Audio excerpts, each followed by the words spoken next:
Di saat tidurnya ini, Ocim seperti ditarik ke suatu tempat.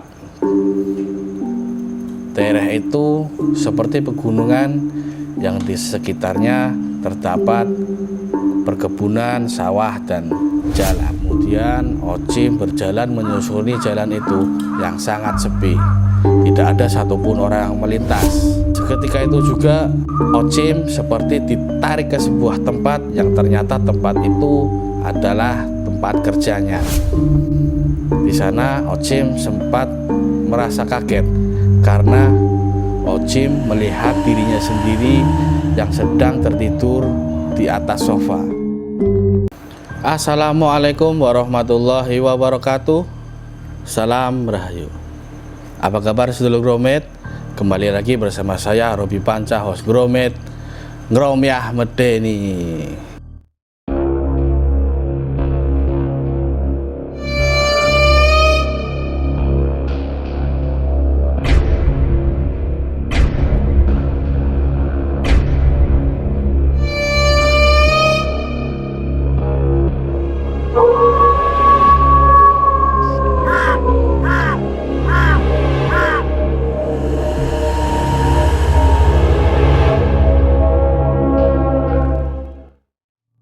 Sedulur Gromet, episode Gromet kali ini adalah segmen Kikir Kisah Kiriman.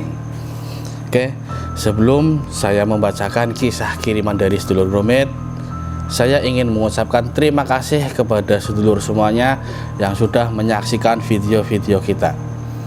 Tak lupa pula juga saya ingin mengingatkan, konon katanya kalau kita bercerita, mendengar atau membaca kisah-kisah medeni, mereka akan tertarik dan ikut mendekat bersama kita.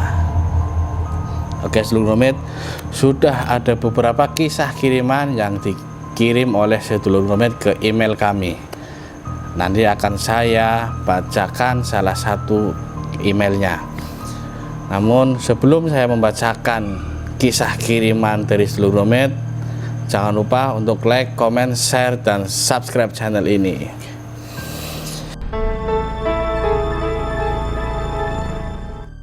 Kisah ini dikirim oleh Ocim. Ocim ini di emailnya menuliskan bahwa dia adalah seorang duda beranak satu. Bagaimana sejarah Ocim ini menjadi duda? Tapi bukan kisah ini yang akan saya ceritakan. Walaupun mungkin kisah ini cukup medeni untuk diceritakan ya. Dalam tulisannya, Ocim mengatakan bahwa dia adalah seorang karyawan di sebuah perusahaan. Kisah ini terjadi sekitar tahun 2016. Ocim ini yang bekerja di sebuah perusahaan di kota Tegal seperti biasa, berangkat pagi, pulang sore. Bahkan sewaktu-waktu ia harus bermalam di kantornya.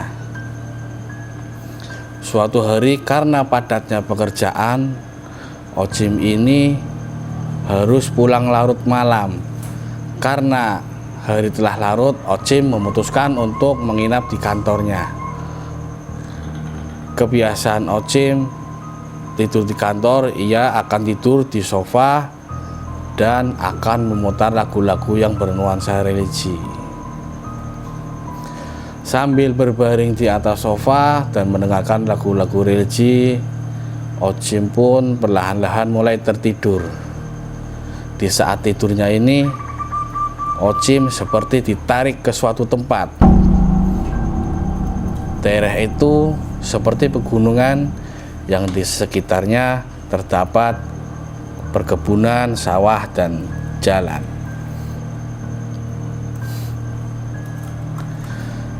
Di mimpinya itu, Ocim merasa tidak aneh dan merasa kenal tempat itu. Kemudian Ocim berjalan menyusuri jalan itu yang sangat sepi. Tidak ada satupun orang yang melintas. Hanya ada satu kendaraan seperti odong-odong yang tanpa penumpang. Seketika itu juga Ocim seperti ditarik ke sebuah tempat yang ternyata tempat itu adalah tempat kerjanya. Di sana Ocim sempat merasa kaget karena Ocim melihat dirinya sendiri yang sedang tertidur di atas sofa. Herannya lagi, Ocim melihat dirinya tidur menggunakan pakaian lengkap seperti saat dia hendak tidur, dan suasana kantor yang sama persis seperti saat dia hendak tidur. Sambil keheranan, Ocim melihat ke arah tubuhnya yang sedang tertidur. Di dekat tubuh Ocim yang sedang tertidur itu ada 2 ekor ular. Sambil melihat terus ke tubuh Ocim yang sedang tidur ini, tiba-tiba ular itu makin mendekat ke arah tubuh Ocim. 2 ular ini, yang satu berwarna hitam dan yang satunya lagi berwarna merah. Ular itu semakin mendekat ke tubuh Ocim, dan kemudian ular berwarna merah ini mematuk kaki Ocim sebelah kanan. Dengan sangat kaget, Ocim pun terbangun. Yang herannya lagi, Ocim merasakan kesakitan seperti dipatok ular. Dengan segera Ocim memeriksa kakinya, yang memang betul di kaki Ocim sebelah kanan terdapat bekas luka seperti gigitan ular berwarna merah seperti darah. Ocim di situ merasa kaget dan takut. Tak hanya itu, kejadian ini terulang lagi pada tahun 2019. Ketika itu Ocim yang lagi juga harus bermalam di tempat kerjanya karena banyaknya pekerjaan yang harus dikerjakannya. Jam di dinding menunjukkan angka 12, bertanda hari sudah tengah malam. Setelah selesai melakukan tugasnya, Ocim yang merasa sangat capek hendak melakukan istirahat dengan berbaring di kursi sofa biasa ia tidur. Seperti biasanya, Ocim tidak lupa untuk mendengarkan lagu-lagu yang bernuansa religi. Karena begitu lelahnya, Ocim dengan cepat langsung tertidur. Terulang lagi, Ocim begitu kaget seakan-akan ia ditarik ke sebuah tempat yang ternyata tempat itu adalah tempat kerjanya sendiri. Seperti kejadian-kejadian sebelumnya, Ocim melihat tubuhnya yang sedang tertidur di atas kursi sofa yang sama dan nuansa ruangan yang sama. Dengan sadar, Ocim berpikir, ini seperti kejadian yang pernah saya alami dulu. Akhirnya Ocim berusaha untuk mendekati tubuh Ocim yang sedang tertidur dan menggerak-gerakannya agar supaya terbangun. Namun yang terjadi pada tubuh Ocim yang tertidur tadi, dia hanya tersenyum.